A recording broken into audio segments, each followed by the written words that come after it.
नमस्कार, मी डॉक्टर सतीश वसंत शिंदाडकर। आज आपण सर्वप्रथम चिकनगुनिया काय आहे, त्याची लक्षणं काय असतात आणि त्यानंतर जी सांधेदुखी होते त्याबद्दल बघणार आहोत। चिकनगुनिया हा एक विषाणूजन्य आजार असून तो डास चावल्याने होत असतो।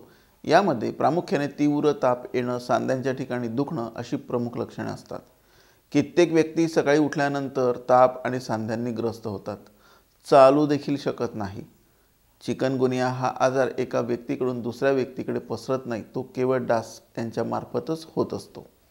तसेच चिकनगुनिया झालेल्या रुग्णांच्या संपर्कात आल्याने त्यांच्या खोकला आणि शिंकण्यातून हा आजार पसरत नाही।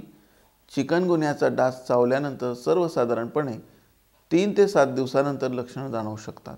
यामध्ये 104° पेक्षा अधिक ताप असणं, थंडी वाजून ताप येणं, सांध्यांच्या ठिकाणी अतिशय तीव्र वेदना असणं, सांध्यांवर सूज येणं, डोकेदुखी, अंगदुखी, उलटी, मळमळ, हात पाय पाठीवर पुरळ येणं अशी लक्षणे दिसू शकतात।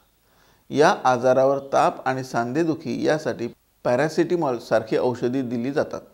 तसेच संपूर्ण विश्रांती घेणं, पाण्याची कमतरता शरीरात होणार नाही अशा पद्धतीने सलाईन, ORS इत्यादी द्रव पदार्थ आहारातून देणं आवश्यक असतं। तसेच डासांपासून बचाव करणं गरजेचं असतं। काही रुग्ण 2 आठवड्यात बरे होतात, तर वृद्ध व्यक्तींना बरं होण्यासाठी 3 महिने देखील लागू शकतात। परंतु अनेक रुग्णांना पुढील काही महिने नाही तर अनेक वर्षे देखील सांधेदुखीचा त्रास जाणवत असतो। अशा या सांधेदुखीच्या लक्षणांमध्ये प्रामुख्याने प्रतिकार क्षमता वाढेल अशी आयुर्वेदिक औषधं सेवन करावीत। कोणत्याही प्रकारे वैद्यकीय सल्ल्याखेरीज औषधी सेवन करू नये।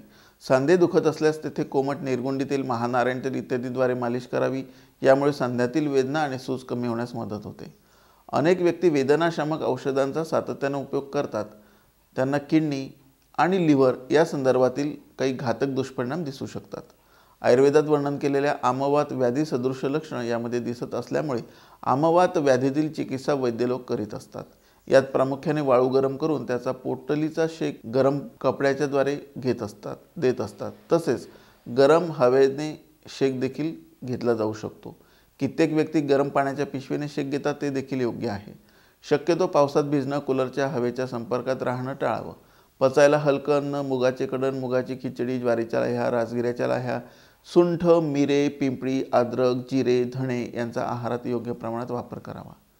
शक्यतो ज्वारीची भाकर, ज्वारीच्या लाह्या, फळभाजी, वेलवर्गीय भाज्या म्हणजेच गिलके, दोडके, कारले यांचा आहारामध्ये उपयोग करावा।